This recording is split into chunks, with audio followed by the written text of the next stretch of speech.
Welcome back to another show. I'm so happy you've tuned in. And I had a little hiatus for some personal reasons, but now I'm back and I have some great shows coming up, some great interviews coming up. So I hope you stay tuned so that you can see the people that I'm going to be interviewing. And if there is anyone that you think would be a good interviewee, please let me know. Your feedback is always good. And any subject that you would want me to cover also, please let me know. I'm open to suggestions. So thank you. This time, I want to talk about the dreaded empty nesting, the kids going off to college or the kids going off to jobs or the kids moving out. It's that time of year where it all happens. And it can be very, very challenging for a lot of people. I know that over the years when I've dealt with clients that have come to see me, especially the women, they usually fit into three different categories. One is where my child is gone. What am I going to do?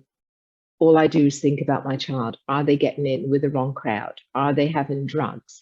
Are they doing their homework? Are they going to their lessons? Are they eating properly? Are they sleeping properly? Are they even going to bed? All of these worrying thoughts that come up. The other women are, woohoo, I'm free.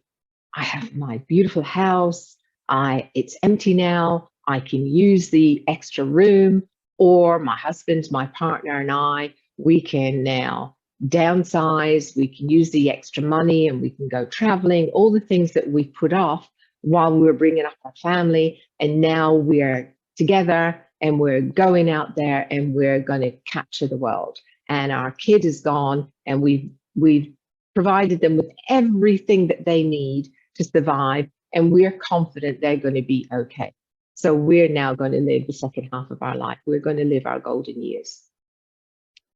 The third category is, yeah, my kid's gone and we prepared them for everything that is needed to be out there. Absolutely confident they're going to survive. However, who's this person I'm living with right now? For the last 18 odd years, we've been family bringing up. We've been focused on the family, focused on, the soccer mom thing, focused on all of that. And who is this person I'm living with now? We haven't communicated. We haven't been together. We haven't got anything in common anymore. What's going on? And this category usually land up either in counseling or separating. And it's a big thing because they stayed together and they managed the family. They brought the family up. Everybody was happy. Everybody got where they needed to be. But now it's, okay, we don't need to stay together anymore. Let's go our separate ways and be who we want to be.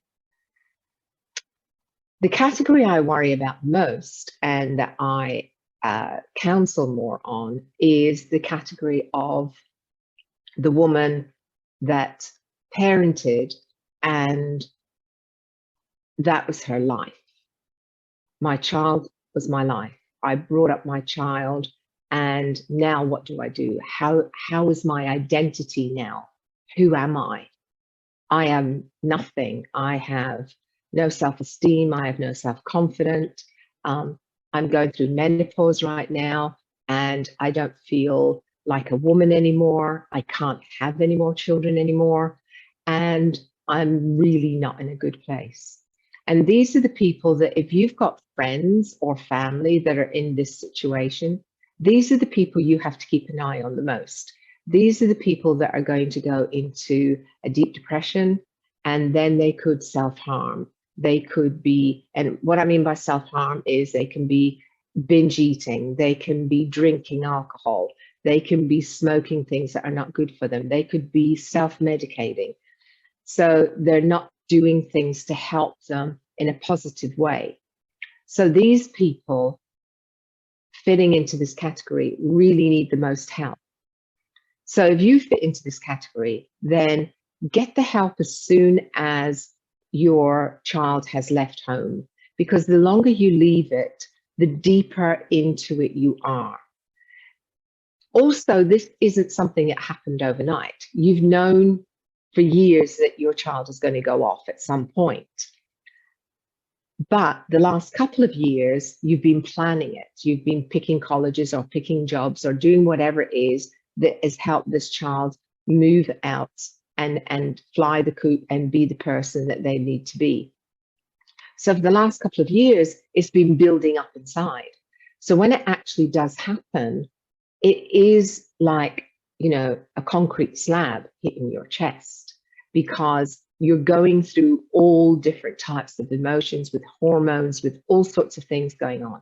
And it is something that you really need to address and make sure that you're getting the help immediately. The help you can get is surrounding yourself with people that you can speak to and confide in, and they're going to understand what you're going through and be empathetic. Not people that are going to say, oh, it's okay, just get over it, everybody does it. Because it is real. It's a real feeling, and it's in there, and it needs to be out. So group therapy is also good.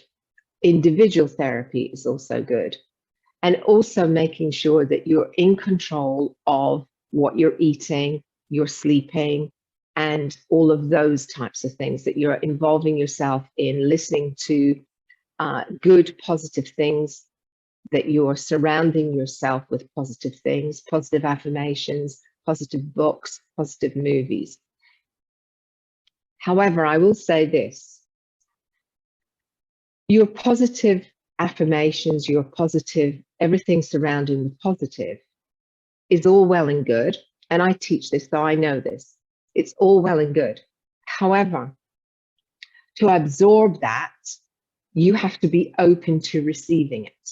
And to be open to receive it, you must have a clean slate. So you have to get rid of the buildup of the blockage of all the emotion that is in there to come out. It's just like if you're going to plant some herbs, or you're going to plant some flowers or plants or something, you need the soil to be rich. You need the soil to be soft, so that when the seed goes in, the seed can take root and grow. If you planted that seed or threw the seeds on concrete, it's not going to happen. The seed is not going to grow. So it's the same with your positive affirmations, your positive people, all those sorts of things. You really do have to clear what is in there already. And there's a lot of stuff going on in there. So again, it's a mindset thing where your brain has got stuck in this place of, what is my child doing? I don't know how they're going to cope. And you're constantly thinking about them, but you're also constantly thinking about you. You're thinking about, your sexuality. You're thinking about how you look. Sometimes when we go through menopause, we put on weight that we don't like. We've got this hormone imbalance. There are lots of things that go on. So again, it's getting the help. Go and see a nutritionist, go and see your doctor, go, take things that are going to help you adjust your intake of the types of food, cut down on sugary things, cut down on processed foods, eat more natural foods. So all of these things are real. And if you're around people like this, accept the fact that this is real. It's not just, oh, you'll get over it, or, oh, it's only a few weeks and they'll be back again, and they'll be home for the holidays. That's not the answer. That's not the solution either.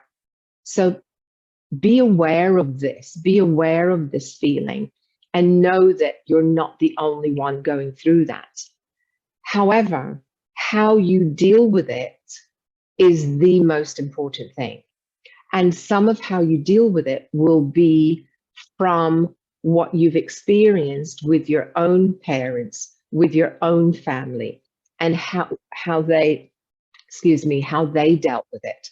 And so therefore your model for dealing with things like that will remodel from the generation before, which is why I'm saying your past doesn't define your future, because you do not have to model that behavior. You can turn around and go, no, this is not how I'm going to do it. I'm going to do it like this, and I am going to get help. Now, obviously, if we're going through menopause and we've got a hormone imbalance and things like that, we do need to balance that. We know that we need to go to the doctor, we need to get whatever it is, or we need to go to a homeopathic doctor, however lifestyle you live, whatever it is, but you need to obviously have this chemical imbalance balanced up again. One of the things that I always talk about in almost every show and with every single client is the emotional freedom techniques. When you go to my website, you will see a whole page on emotional freedom techniques, been around 5000 BC. And it works on the blockages in your energy system. So when you clear those blockages, you're now receptive to replace that empty space where the blockage was with something more resourceful. So take a look at emotional freedom techniques. There's no side effects, there's no medications, there's no anything. And it's so easy to use. It's an incredible tool.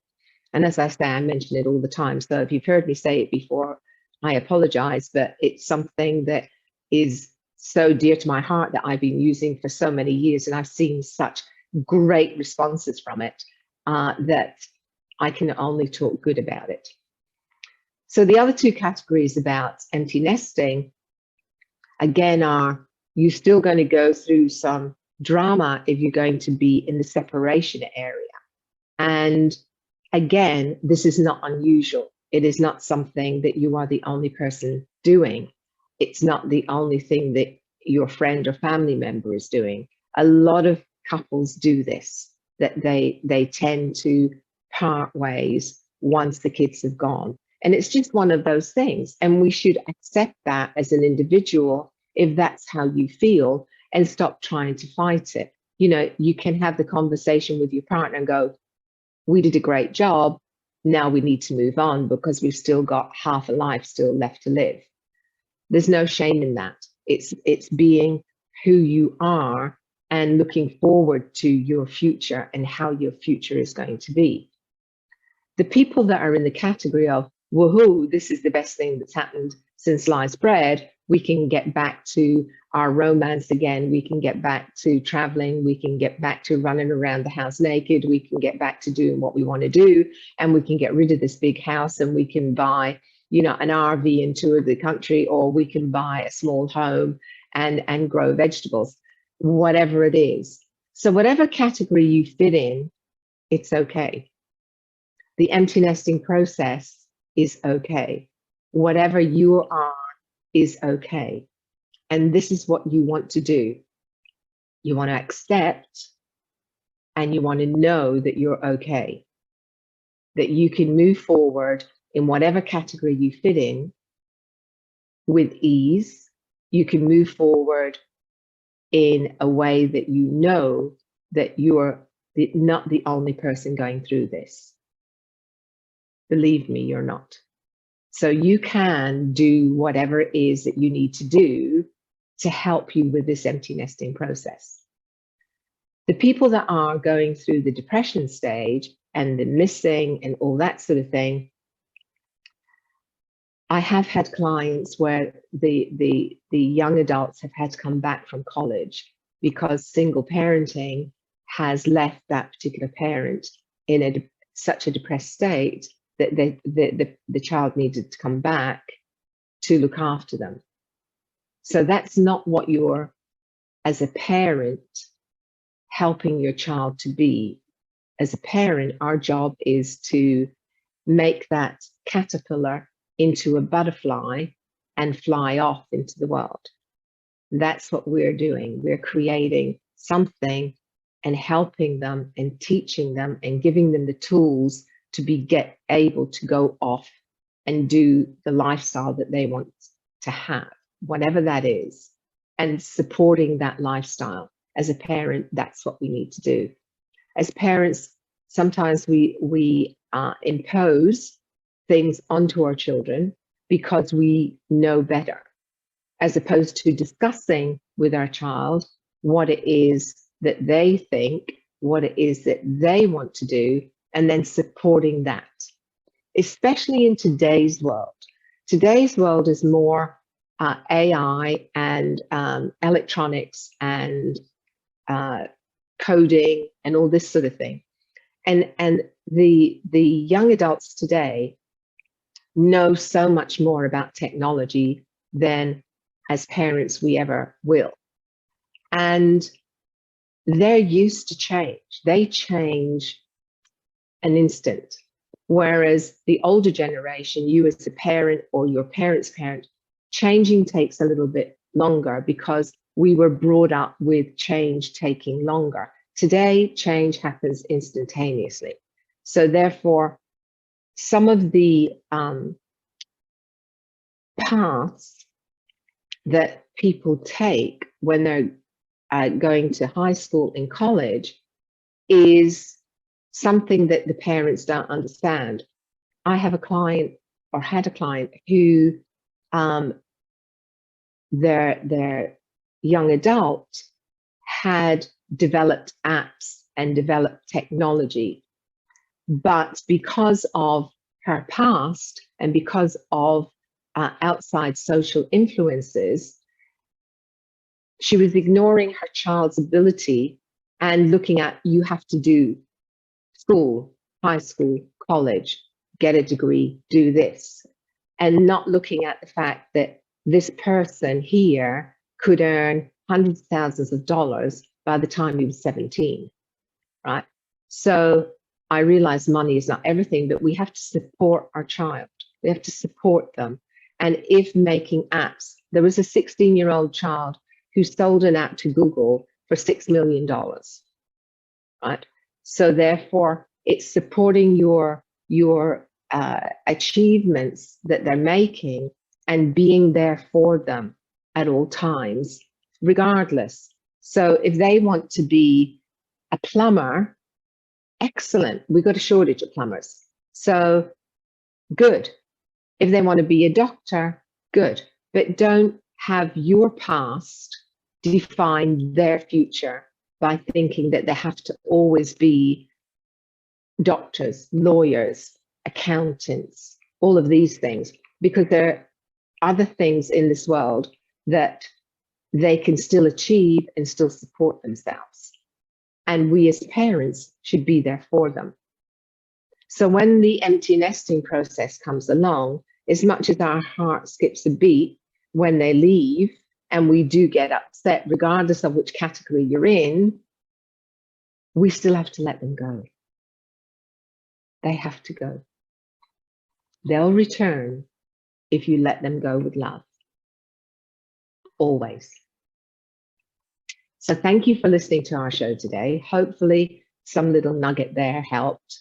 Your feedback would be amazing. Some of your stories, I know you must have some.